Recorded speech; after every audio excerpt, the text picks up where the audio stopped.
Well, hey, welcome to Crosspoint. Welcome to week number 6 of the 49-day challenge. Anybody enjoy this 49-day challenge out there? Anybody, whether you're joining us at home, my name is Chris, one of the pastors here at Crosspoint. Man, I am so excited to be here, so excited to be joining you here tonight, because today, what we're choosing to do is we're choosing to finish strong.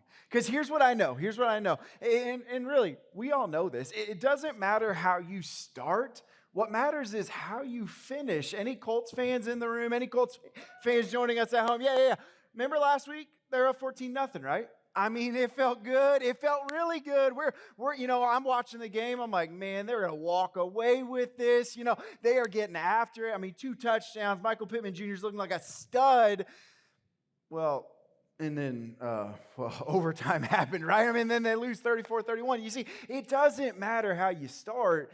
It's all about how you finish. And maybe they'll do a little better this weekend. Who knows? With the 49-day challenge, it's been all about engaging, about digging deeper, maybe than you even thought that you were capable of getting. Maybe you've taken some challenge cards over the last 6 weeks, and they've pushed you outside of your comfort zone. They've helped you walk into a conversation that you would have never had without that challenge card. And maybe your small group, your home team environment, like Scott's talking about, has brought up conversations that have brought about growth in you that you've never seen in years. You see, that is what the 49-day challenge is all about, because you can see the growth in those moments. You can look back on these last 6 weeks and smile, because you can see the opportunities and the moments that you trusted, that you took a step in faith, knowing that God was going to meet you in the midst of it. And so that's what we're going after here today. We're going to talk about finishing strong. But before we get there, I want you to pray with me.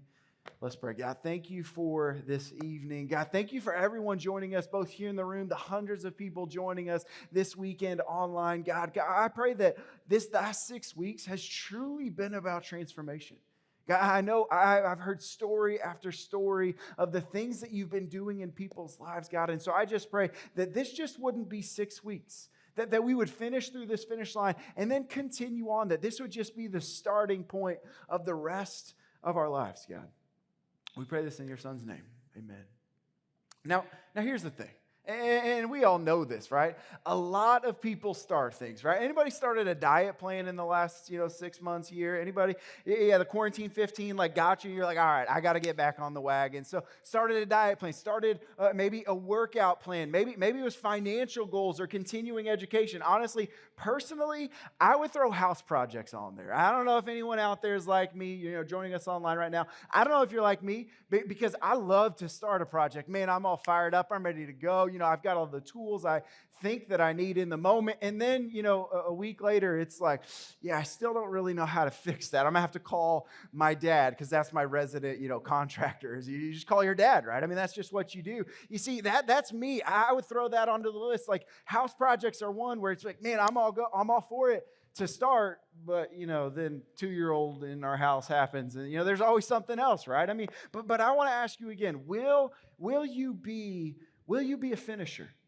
You see, we can all choose to be a finisher and not just let this simply be a 6-week challenge, 49 days that you took on and said, you know what, all right, I'll do that. But no, let this actually be a moment of life change for the rest of your life. You see, over the last 5 weeks, we've been talking about things from the way that we play. Remember the beach balls and Justin Timberlake, and we're tossing these around and having a blast in here. Or if you remember, we had a hog up here. You guys remember the Harley Davidson, and we had the lounge chair. And really, what we were talking about is that you can communicate with God wherever you are. Wherever you are, it doesn't just have to be in this moment of prayer posture in your prayer closet or anything like that. No, you can communicate with God at any moment. Or it was learning, it was digging in, it was studying, it was taking those challenge cards, making moments, making notes in your journal, and spending some time really learning more and more, or training. I mean, you guys remember we were talking about training, we're hitting the weights a little bit, just doing a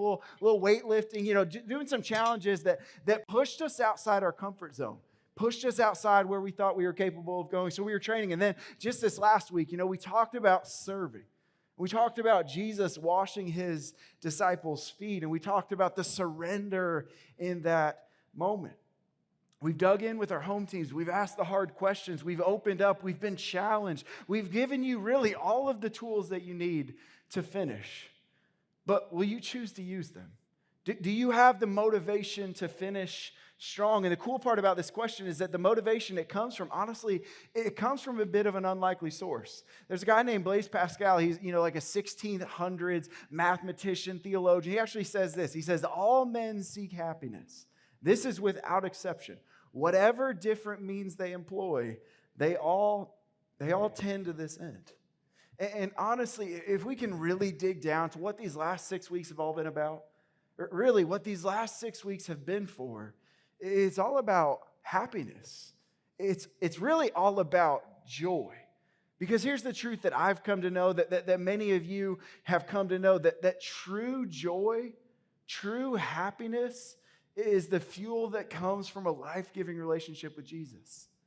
Check out what one of the men who traveled with Jesus, check out what he records in his letter. This is John 15. It says this. This is Jesus. He said, I have told you these things so that you will be filled with my joy. Yes, that your joy will overflow. You see, abiding and remaining in him, this is the path. This is the path to true joy. And so from one runner to another, if you've taken part in these 49-day challenge, if this 6 weeks has been an important thing in your journey, I want to give you the encouragement today to finish strong. And one way, maybe the best way to do this well, is to run hard after joy. To run hard after joy. See, Paul, I don't know if you know a little bit about Paul. He's one of our favorite guys around here because he went from hating Jesus followers to being one of Jesus' biggest advocates. And he's writing about Jesus. He's writing to his people in the church in Colossae, which is this place in the Middle East. And he's writing this letter to him. He says this. He says, and now, just as you accepted Christ Jesus as your Lord, you must continue to follow him. Let your roots grow down into him and let your lives be built on him. Then your faith will grow strong in the truth that you were taught, and you will overflow with thankfulness. You see, the role that Jesus now plays in our lives is one of rooting us, as we see in this passage. It's not about this discipline. It's not about an intellectual prowess that you can hold over top of others. No. It's about an overflow of joy that comes from a life-giving relationship with Jesus. It's about this overflow of joy that allows you to impact your neighbors, that allows you to impact the community around you with joy. And so today, as we're wrapping up this 49-day challenge, as we're bringing this all to a close, kind of coming to a head here, I want to give you three things that I think can help you continue this challenge. Not let it just be, 7 weeks here in the fall of 2021, but truly a moment of life change that you'll continue to use from here on out. So the very first one is this. It's to run hard after joy. To run hard after joy. Can I just say to you, just don't stop there. Keep running. Be built up like it says in Paul's letter to this church in Colossae. Be built up. Being built up, this means complete. This means being mature, being strong in your faith. And really, in the original text, when you read this in the original text, it's typically when you see those words, mature, built up, strong, complete, typically what they were talking about was like a rabbi. I mean, one who followed closely to God, who walked with God, who seemed to really have it all together, who knew what their next step should be. I mean, that was typically who they were talking about when they used these words like built up and mature and strong. But there was also another group of people that they used when they were talking about this, and it was parents. It was parents. And I am a parent now. And to be honest, when I read that this week, I'm like digging in. I'm like, man, I don't know that I feel that. Because I've got a 2-year-old who decided she doesn't take naps this week. And it was like, I have no idea. Any answers? I have absolutely no idea. I don't feel complete right now. I don't feel strong. I don't feel confident. I have no idea what to do. But in the original text, it talks about rabbis, and often it talks about parents. Because parents, what's your job? It's to build up your children, to encourage, to equip, to challenge, to help make them mature and strong and complete. And so therefore, you're a part of that process. You're a part of that process. You're building up your children. It's this growing process. But in our language today, we read that and, I see that and I'm like, I don't know about rabbis. Like, I don't know about parents.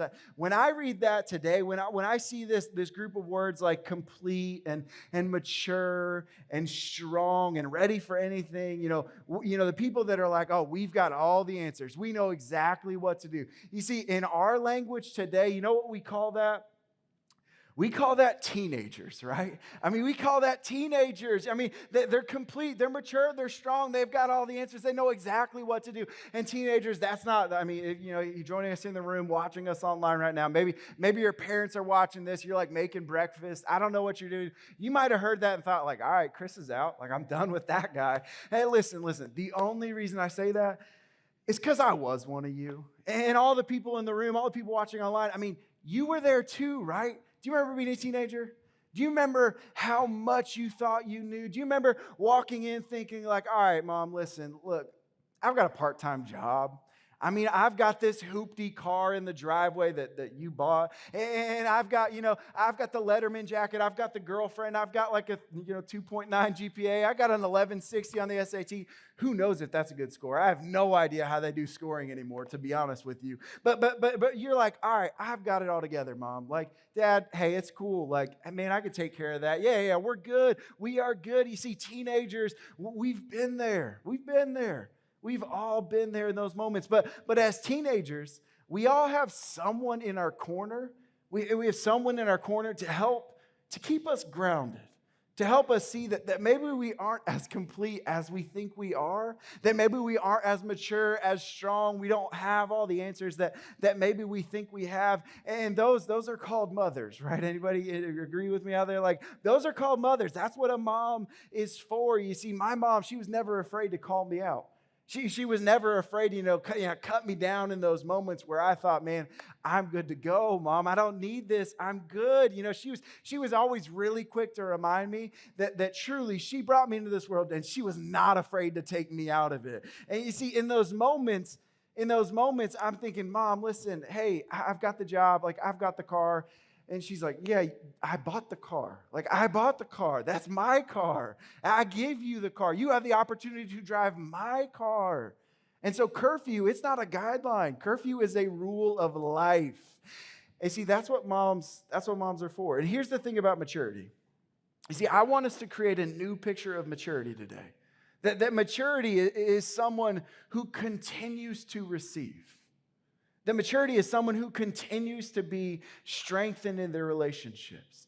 And the evidence of this completeness, the evidence is this maturity. It's not intellectual prowess. It's not thinking high and mighty of yourself. It's really, truly, it's shown in your joy. You see, joy is the only lasting motivation for us to finish strong. And the people who do this best are the ones who have learned to truly embrace the hurdles in life, the ones who've looked at the obstacles in their path, the ones who've looked at the difficulties, the things ahead of them, and decided to forge on anyway. Because the truth is, finishing strong, it doesn't come without its obstacles, without its challenges. No, honestly, not at all. And so the second thing that I think we need to do in order to finish strong, to continue to make this a part of our everyday life as we go, is to learn to embrace the hurdles. You see, we were never promised an easy-going life with no difficulties, were we? It's actually the exact opposite. Jesus himself, he tells us this. He says, I've told you these things so that in me you may have peace. In this world, you will have trouble, but take heart, for I have overcome the world. You see, we're promised that challenges are coming. We're promised that difficulties are coming around the corner, that obstacles will be put in our path, but we have to choose that even in the midst of that we have the choice to push on, to finish strong. And honestly, I think one of the best things that we can all learn is that hitting the wall, that running into challenges, that getting stuck, maybe dealing with difficulties in your life, suffering, having doubts, that these are not separate from the process, but they're actually all a part of the process. They're not separate. They're a big piece of actually walking through it and coming out on the other side better and stronger and more capable and more mature in those moments. They're not separate. They're actually just a part of it. James, he actually writes about this. And if you don't know James, you see James, he writes in the New Testament, the second half of the Bible. James is actually the literal brother of Jesus. So anytime I think about James, I just have to pause. Like, I've got an older brother. And some of you, you're joining us online, you're watching right here, you've got an older brother, right? I mean, you know what it's like to have an older brother. But can you imagine your older brother being like the literal son of God? And then at some point, realizing like, oh, yeah, you're not, whatever, man. I don't buy it, whatever. And then something happens, and you turn about face and you're like, oh my gosh, you really are who you say you are. You see, James, he actually writes exactly about this. Check out what James has to say. He says, consider it pure joy. There's our word again.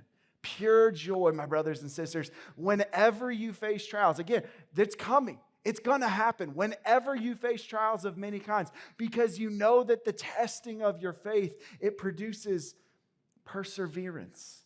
Let perseverance finish its work so that you may be mature and complete, not lacking anything.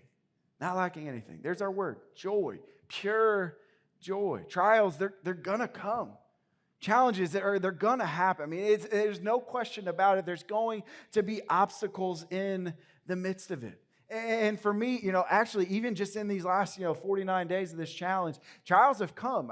Moments of hitting the wall have happened. And I'm sure, if you're joining us right now, you would agree with me that at some point in these last, 49 days, some obstacle, some difficulty, some trial, you've had a moment where you've hit the wall and you've had to decide, am I going to get up or am I just going to let this continue to press on over top of me? You see, for me, I've walked through that in these last, 6 weeks or so. You see, here's what I know. That's life.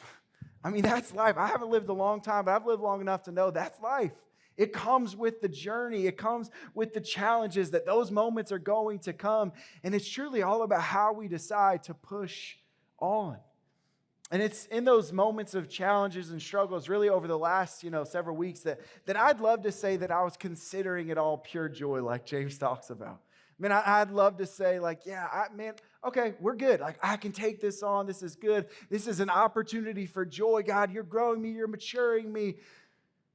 But to be honest with you, man, it wasn't always like that. I wasn't always just looking for an opportunity for God to work in the midst of it. No, to be honest with you, I've moped around a bit.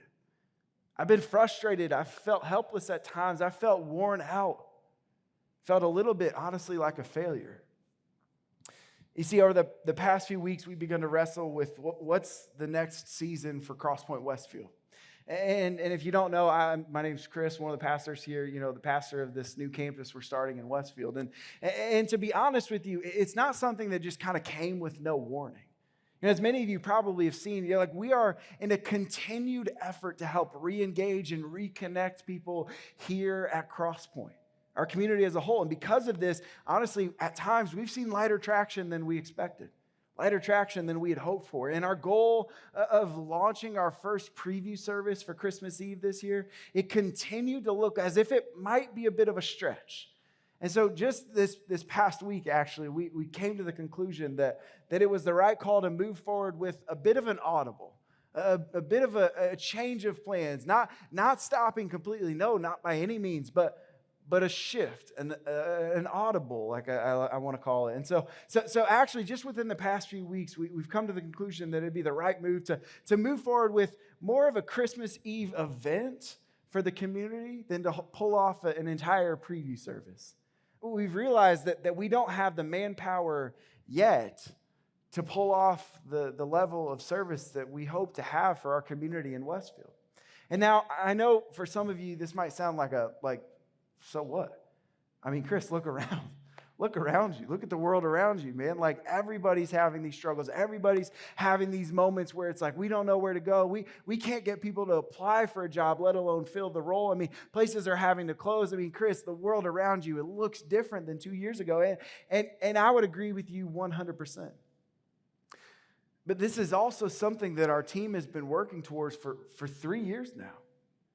We, along with many others on our team, have actually moved to Westfield.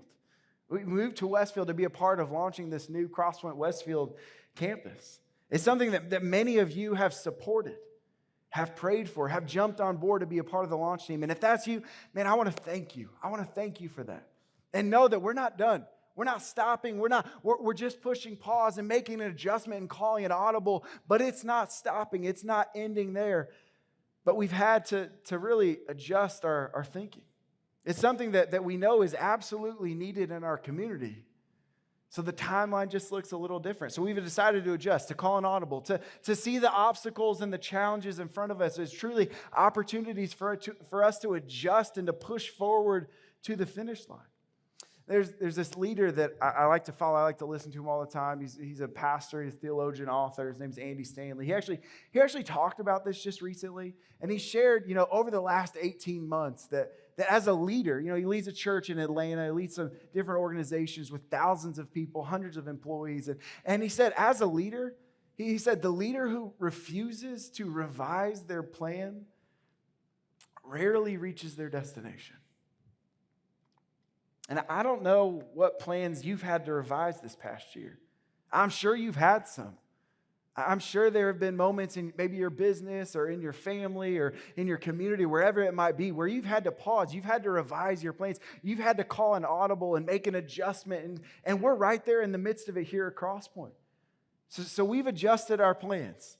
We've adjusted our plans to connect with our community in a way that we weren't going to do before. And honestly, in a way that I think I'm even more excited about, because this is going to be an opportunity for us to truly bless our community with something that they would love to come and be a part of, rather than just a church service. Because quite honestly, Crosspoint's all about doing things outside of the box, looking for different ways to connect with people.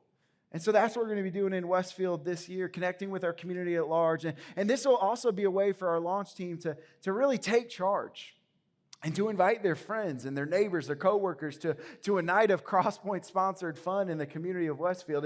It's going to give our team an opportunity for additional development and to broaden our base in the community as a whole. And now, I don't say all of this for you to feel bad for me. No, not by any means. Not by any means.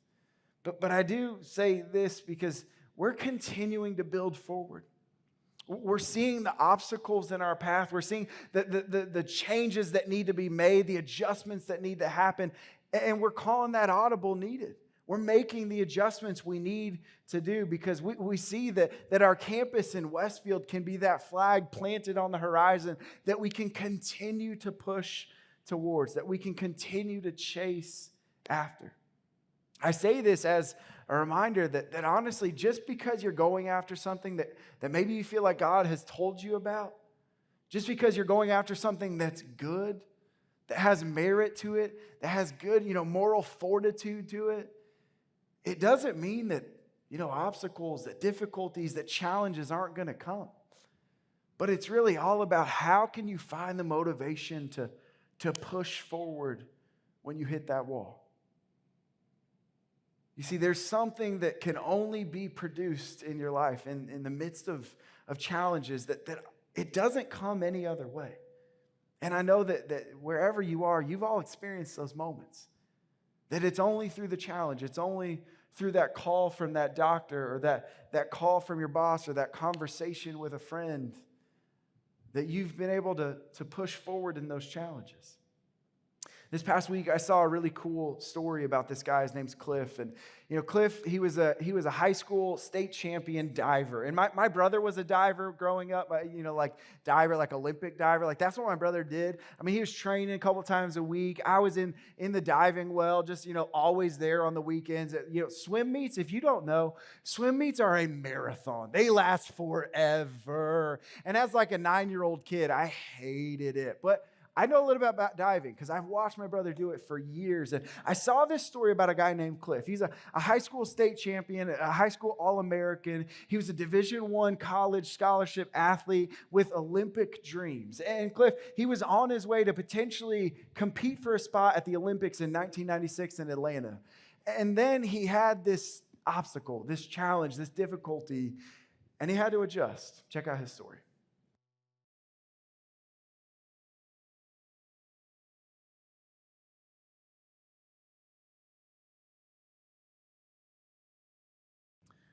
You see, at 21, when he was in college at the University of Kentucky, just down the road, he started to lose feeling in his shoulder. Started to, realize his strength was kind of leaving just on the one side. And so had an MRI, and they found a 6.5-inch tumor on his spinal column. He had a 14-hour surgery, and they told him, Cliff, you'll probably never walk again. We're just going to be honest with you. You're 21. It's not going to happen. You're going to be in this wheelchair for the rest of your life. And Cliff, he could have moped. And I don't think anyone would have blamed him. He had dreams, he had visions, he had hopes for the future that in that moment were dashed. But Cliff, he went home to his hometown in New York, and he realized that his high school team didn't have a diving coach. So 2 years later, he started coaching his own high school from a wheelchair as he continued to push forward with his goal of trying to walk again. And then a couple years later, he found out about this job at RIT there in Rochester. And since then, he's been the college diving coach at this university. He's impacted the lives of hundreds of students. Hundreds, literally hundreds of students that have seen his story, been a part of his life, a part of his encouragement, a part of him pushing through the obstacles. He's been a part of the changing their lives. And we get to see him walking up the stairs on his birthday. Every single year he does that. A couple things I saw in that clip that really stuck out to me. He said, I always liked pushing myself, seeing what the next thing was that I could do. And I just got tired of them telling me that I'd never walk again. And so I got up. I mean, that's it right there. That's embracing the hurdles. That's not letting them define you or hold you back. That's continuing to push through. And then he also said this. He said, when you see my dive, what else can you do? What can you find in yourself, in others? When you look in the mirror, what else is there? What else do you have? What more can you bring out? What is a little bit beyond what you think just right now? And really, that's the challenge for all of us. And this is the third part, to finish the race, to run hard after joy, to embrace the hurdles, and to finish the race. Lean in. Let's finish this together. This is just the beginning of a race that lasts for the rest of your life. This is just the starting line of a race that has far bigger implications for the rest of your life. This is the start of something so much larger, so much harder than just 6 weeks. And you're right in the midst of it. My hope, though, is that this 49-day challenge can be a launching off point, can be the beginning of the steps that will take you into a new stratosphere, that we've given you the tools necessary to strengthen you for the race, to not just run the race, but to finish the race. There's a guy by the name of Abibi Bikile, and he was an Olympic marathon runner in the 60s, and he was 24 when he first started running. 24 when he first started. He was a shepherd before then. He lived in the country of Ethiopia, and he became an alternate on the Ethiopian team, and he was brought up just weeks before the Olympics in Rome because of an injury to one of his teammates. And they had a sponsorship. The team had a sponsorship for shoes and all these things, but they had run out of their allotment. And so they got to Rome, and Bikile decided, you know what? I'm going to run this race anyway. So he ran it barefoot. He ran it barefoot. And he didn't just run it barefoot, but he ran 26.2 miles through the August heat in Rome. I've been to Rome in the summer. It is hot asphalt, hot pavement, 26.2 miles. And he won the Olympic gold barefoot. And a reporter, they asked him afterwards, they said, what was the mindset? How did you get to that point? What marked you to do what you did. And Bakile, he said this. He said, I didn't get on that plane to just run a race. I got on that plane to finish a race.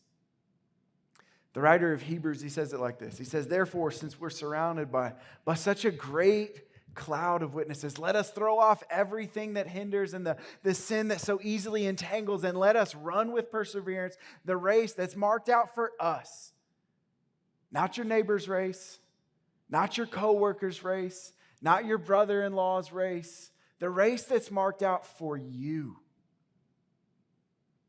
Fixing our eyes on Jesus, the pioneer and the perfecter of our faith. You see, when we started this 49-day challenge, we were surrounded by a bunch of unlikely starters, to be honest with you. Surrounded by people with different pasts than ours, different resources than ours, different stories of how they got to that place. And yet we're surrounded by them right there on the same starting line. And they ran the race and you ran the race. We started this challenge maybe because somebody invited you. Somebody said, you know what, if you do this, if you're a part of this journey with me, if you join my small group, I'll never have to ask you again. I'll never ask you again to come to anything at Crosspoint. Like, just join this one thing. I'm a part of a couple different groups. One of those is over in Westfield with some guys that not a single one of them outside of the host has ever seen a service at Crosspoint. Not one. I don't even honestly think they know that I'm a pastor here. I was with them last night. I don't think they have any idea if they watch this week. Hey guys, yeah, I'm actually one of the pastors here. That they are an unlikely group of starters. And yet they're finishing this race. They were a part of this prayer experience with me this past week, and the conversations were incredible. Maybe you started this challenge because you were in deep, deep pain, and you were looking for some relief, some hope. We've heard those stories. We know that you're in the midst of that. Maybe you started this because you wanted a deeper knowledge and a deeper understanding of Jesus. Maybe you just started this because you wanted to get stronger. You see, that's the mindset that we all need to have. To not just start something, but to be finishers. To not just start a marriage, but to finish a marriage. To not just start a business, but to bring it to fruition. To not just start raising kids and then send them off and let them figure it out on their own. No, but to encourage, to continue to equip and coach and challenge to finish the race. To not just start with integrity, but let integrity mark the rest of your life. To finish with Jesus, not just start a conversation, but to finish, and to finish with joy. This is the opportunity that we all have to finish this race, to finish the opportunities before you. And so that's my challenge to you. 3 things. That's my challenge to you. The very first thing as we continue, as we wrap this up, as we bring this all to a close, the challenges are over. Maybe you've gone ahead, you've looked at your deck, you've realized there was only 5 suits. That's right, there was only 5 suits. From here, you have the opportunity, you have the moments to really dig in and begin to make this your own. And so grab your cards this week. Do the challenges a little bit differently. One of the ways that you can do it, we actually, in the cards, you can see it says after the next 7 weeks. And there's a couple of different ways you can go about this. Grab that card this week and begin to figure out how you can walk through these cards. One of the cool ways you can do is you can grab one from every single suit. Just grab one card, five different suits, grab one from each one, and do those challenge cards this week. Or maybe, this is my favorite one because I have a friend named Seth. We called it Seth's Choice. We just picked a random name. I actually have a friend named Seth. But have a friend pick 5 cards for you to do during this week. So maybe that's how you're going to go about continuing to do these challenge cards. These challenge cards aren't over just because the 49 days are over. These are the launching off point. These are just the beginning of this next step of this journey.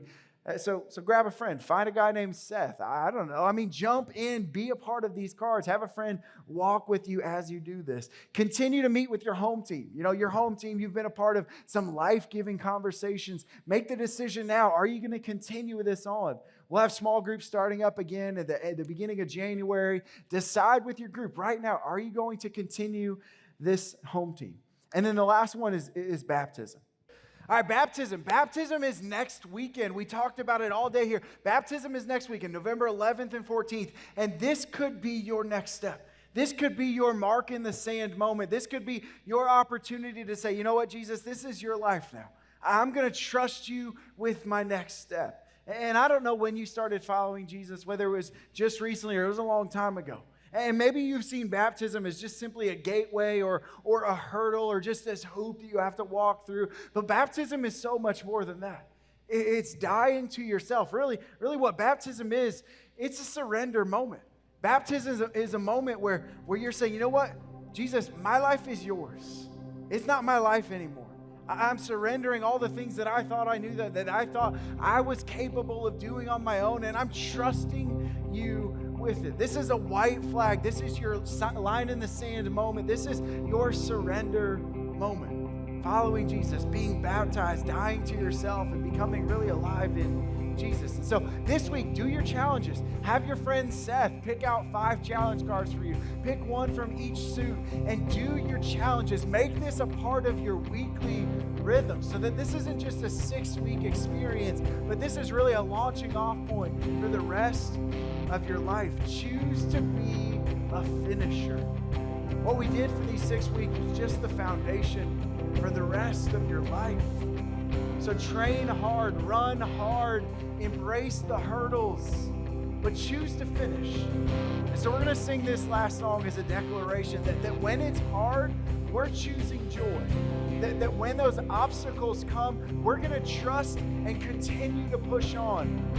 That we're going to have a heart of gratitude. That we're going to raise a hallelujah. Let's sing this.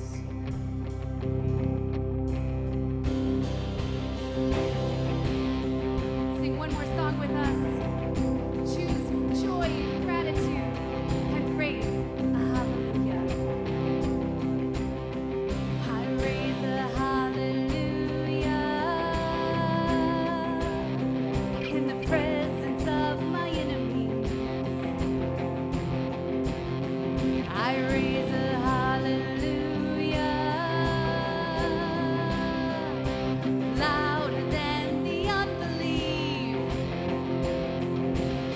I raise a hallelujah. My weapon is a melody. I raise a hallelujah. Heaven comes.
Hey, that 26.2 mile race that Chris was talking about earlier, those actually start at mile 20. Well, hey, welcome to mile 20. We got a couple of walkouts before we head out this evening. First off, don't forget to hit send on that connection card.